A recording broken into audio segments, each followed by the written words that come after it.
बिहार के पूर्णिया जिले में 5 निर्दोष आदिवासियों को जिंदा जलाने की घटना पर सीएम हेमंत सोरेन ने पोस्ट कर दोषियों पर कड़ी से कड़ी जांच की जो है वो मांग की है। सीएम नीतीश से दोषियों को सजा दिलाने की मांग जो है वो मुख्यमंत्री हेमंत सोरेन की ओर से की गई है। बिहार में दलितों और आदिवासियों के खिलाफ अत्याचार बढ़ रहा है। मुख्यमंत्री हेमंत सोरेन ने अपने पोस्ट में ये बातें भी जो है इन बातों का भी जिक्र किया है। सीएम हेमंत सोरेन ने साफ तौर पर लिखा है कि बिहार में दलित और आदिवासी लोगों पर अत्याचार बढ़ रहा है, जो एक गंभीर विषय है, चिंता का विषय है, जिस पर उन्होंने सीएम नीतीश कुमार का ध्यान आकृष्ट कराया है और साफ तौर पर उन्होंने दोषियों पर सख्त से सख्त कार्रवाई की मांग भी की है। हमारे साथ हमारे ब्यूरो चीफ मदन भी हैं फोन लाइन पर, उनका रुख करते हैं। मदन, देखिए पूर्णिया में जिस तरीके से 5 लोगों को जिंदा जलाया गया, अब मुख्यमंत्री हेमंत सोरेन ने भी मामले को संज्ञान में लिया है। उन्होंने एक पोस्ट किया है मदन, और दोषियों पर कड़ी से कड़ी कार्रवाई की मांग की है। उनके पोस्ट के क्या मायने निकाले जाए मदन?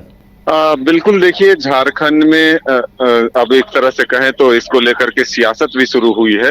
हालांकि जो बिहार में घटना घटी है उसको लेकर के सभी जो है इस घटना की निंदा भी कर रहे हैं, लेकिन जिस तरह से मुख्यमंत्री हेमंत सोरेन ने सीएम नीतीश कुमार को टैग करते हुए यह पोस्ट किया है, इससे जरूर अब सियासत जो है शुरू हुई है।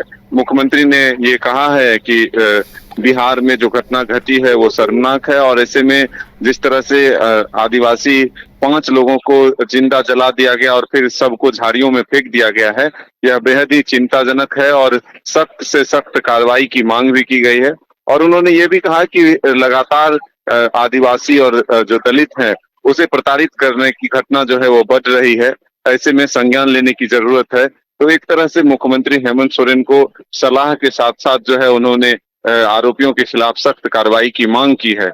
लेकिन वहीं दूसरी तरफ अगर देखें तो जो झारखंड के स्वास्थ्य मंत्री हैं वो भी मुख्यमंत्री हेमंत सोरेन को पत्र लिखते हैं और वो ये मांग करते हैं कि बिहार में आदिवासियों के साथ जो स्थिति हुई है, जो घटना घट रही है, ऐसे में मुख्यमंत्री हेमंत सोरेन को संज्ञान लेना चाहिए, वहां जाना चाहिए और चीजों को देखना चाहिए, फिर वहां पर जो है एक स्थिति का आकलन करना चाहिए। लेकिन अब सीधी सी बात है कि अब इसे बिहार चुनाव से जोड़कर देखा जा रहा है। भले ही ये माना जा रहा है कि जिस तरह से बिहार में आने वाले दिनों में चुनाव होने हैं, ऐसे में सीधे तौर पर आप ये कह सकते हैं कि सियासत जो है अब इसको लेकर के भी शुरू हो चुका है। बीजेपी का आरोप है कि पहले झारखंड में आदिवासियों की स्थिति का आकलन करे जेएमएम और कांग्रेस, फिर बिहार की चिंता करें। बिहार में हमारी गठबंधन की सरकार है, हम इस घटना की निंदा जरूर करते हैं, लेकिन कोई भी अपराध की घटना जो होगी उस पर सख्त कार्रवाई की जाएगी। पुलिस प्रशासन जो है अपना मुस्तैदी से काम करेगी और कर रही है। ऐसे में ये एक जेएमएम जो है मौका ढूंढ रही है कि आने वाले दिनों में जो चुनाव होने हैं उसमें अपने सहयोगी दल आरजेडी पर एक प्रेशर पॉलिटिक्स के तहत जो है प्रेशर बनाया जाए और अधिक से अधिक सीटों की डिमांड की जाए। यह सीधा आरोप बीजेपी ने जेएमएम और कांग्रेस पर लगाया है। पार पलटवार का भी दौर अब पूर्णिया के इस घटना पर दिखाई दे रहा है। सीएम हेमंत सोरेन ने जो पोस्ट किया है उसके बाद बीजेपी जो है वो पलटवार के मूड में दिखाई दे रही है और इसे चुनावी रणनीति के तौर पर भी देखा जा रहा है। चुनावी हित साधने की कोशिश भी भारतीय जनता पार्टी की ओर से बताया जा रहा है। देखना है कि यह वार पलटवार का दौर कब तक दिखाई देता है। बहुत बहुत धन्यवाद मदन आपका फिलहाल हमारे साथ जुड़ने के लिए और पूरी जानकारी हम तक पहुंचाने के लिए।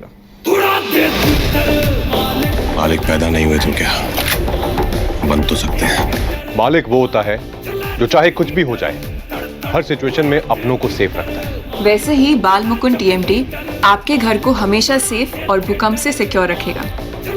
मालिक की तरह ही बाल मुकुंद टीएमटी में है दम, इसलिए यह है नंबर 1। और देखिए हमारे फिल्म मालिक 11 जुलाई से अपने नजदीकी सिनेमाघरों में।